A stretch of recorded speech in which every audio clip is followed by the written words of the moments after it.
नमस्कार दोस्तों। स्वागत है आप सबका आपके अपने चैनल स्टडी विद एच.पी. स्वामी पर, जहां पर आपको हर दिन के संपादकीय पेज का डिक्टेशन समय पर उपलब्ध करवाया जाता है। दोस्तों, आज का यह डिक्टेशन 80 शब्द प्रति मिनट रहेगा, जो स्टार्ट होगा 5 सेकंड बाद। स्टार्ट।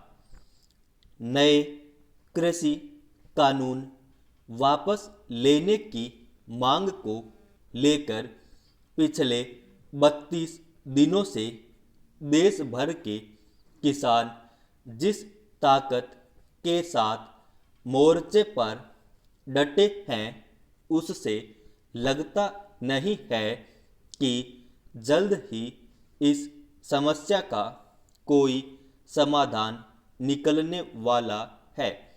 सरकार और किसान संगठनों के प्रतिनिधियों के बीच अब तक वार्ताओं के जितने भी दौर हुए, सब बेनतीजा रहे।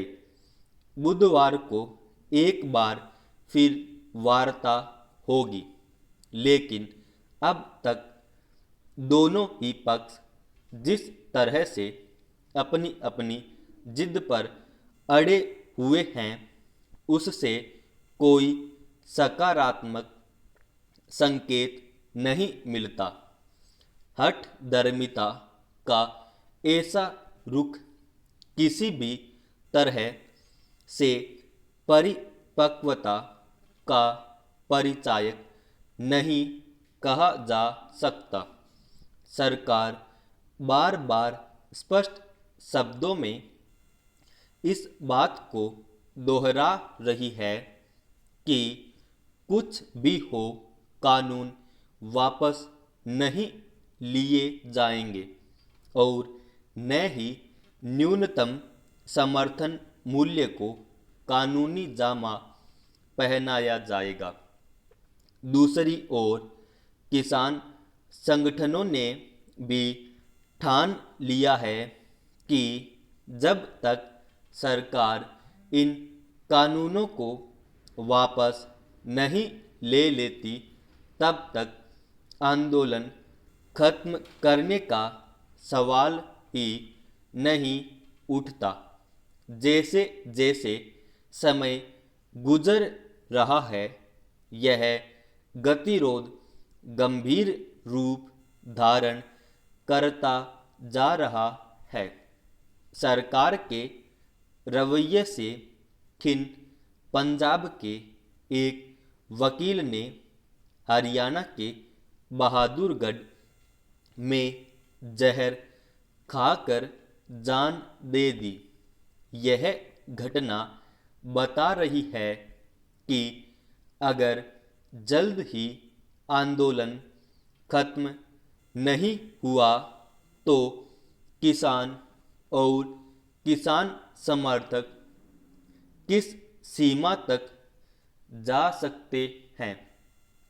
किसान भले अपनी जायज मांगों को लेकर लड़ रहे हों, लेकिन इस आंदोलन को लेकर जिस तरह की राजनीति हो रही है, वह भी गंभीर चिंता की बात है। आए दिन पक्ष विपक्ष के नेता एक दूसरे पर किसान हितों के साथ खिलवाड़ करने, किसानों को बहकाने और आंदोलन को हवा देने के जो आरोप प्रत्यारोप लगा रहे हैं, उनसे यही संदेश जा रहा है कि यह किसानों का आंदोलन कम, राजनीतिक खींचतान ज़्यादा है। किसान संगठन ही आपस में बंट गए हैं। ज़्यादातर किसान संगठन नए कृषि कानूनों को जहां किसान हितों के खिलाफ बता रहे हैं, वहीं कुछ किसान संगठन इसके समर्थन में उतर आए हैं। सवाल है कि इन कानूनों को लेकर किसानों के मन में जो भय और आशंकाएं हैं उन्हें सरकार क्यों नहीं दूर कर पा रही है। अगर सरकार एमएसपी और मंडियों को खत्म नहीं करने का भरोसा लिखकर देने को तैयार है तो क्यों नहीं वह किसानों को यह समझा पा रही है कि एमएसपी को कानूनी जामा पहनाने में अड़चनें क्या हैं। किसान आंदोलन लंबा खींचने से आमजन को भारी समस्याओं का सामना करना पड़ रहा है। दिल्ली से सटे राज्यों की सीमा पर आवाजाही एक तरह से ठप है। राज्यों के बीच होने वाली सामान आपूर्ति पर असर पड़ा है। कच्चे माल की कमी से दिल्ली की औद्योगिक गतिविधियां ठप पड़ चुकी हैं। किसानों ने राष्ट्रीय राजमार्गों पर आवाजाही अवरुद्ध कर रखी है। अपनी मांगों के लिए आंदोलन करना उचित है, लेकिन आंदोलन से जब आम जनजीवन पर बुरा असर पड़ने लगे तो इसके लिए किसानों के साथ साथ क्या सरकारें जिम्मेदार नहीं हैं। सरकार और किसान संगठनों को मिल बैठकर ही इस समस्या का समाधान निकालना होगा। किसानों की मांगों पर विचार करने के लिए एक समूह बनाए जाने की जरूरत है, जिसमें सरकार और किसान संगठनों के प्रतिनिधियों के अलावा कृषि विशेषज्ञ और विपक्षी दलों के नेता भी शामिल हों और संवाद के जरिए समस्या का हल निकालें।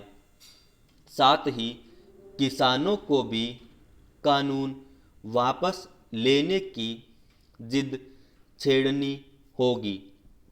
किसी भी समस्या के समाधान का सर्वोत्तम उपाय तो संवाद ही है, जिसका फिलहाल अभाव देखने को मिल रहा है। देश के कई हिस्सों में सामाजिक मसलों पर जातीय या खाप पंचायतों के फैसलों के बाद स्थानीय स्तर पर ही किसी व्यक्ति या परिवार के साथ अराजक बर्ताव की खबरें अक्सर आती रहती हैं। निश्चित रूप से ऐसे मामलों में देश की कानून व्यवस्था को ताक पर रखकर दिया जाता है और मान लिया जाता है कि न्याय और सजा का यही रास्ता है, जबकि यह कानूनी तौर पर अपराध है और कई बार इस क्रम में किसी पीड़ित या फिर आरोपी के साथ बेहद अमानवीय बर्ताव किया जाता है। राजस्थान में झालावाड़ जिले के एक गांव में यौन उत्पीड़न के एक आरोपी के साथ कुछ लोगों ने जैसा व्यवहार किया वह किसी अराजक समाज की याद दिलाता है, जहां कानूनी रास्तों का सहारा लेना जरूरी नहीं समझा जाता है।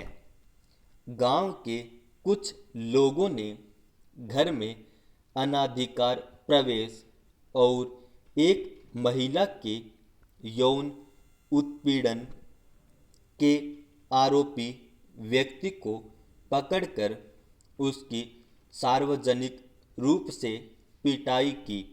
उसे जूतों की माला पहनाई गई, फिर निर्वस्त्र करके उसकी परेड निकाली गई। मामले की शिकायत के बाद पुलिस ने ऐसा करने वाले 8 लोगों को गिरफ्तार किया। यौन उत्पीड़न के आरोपी को भी गिरफ्तार किया गया है। समाप्त।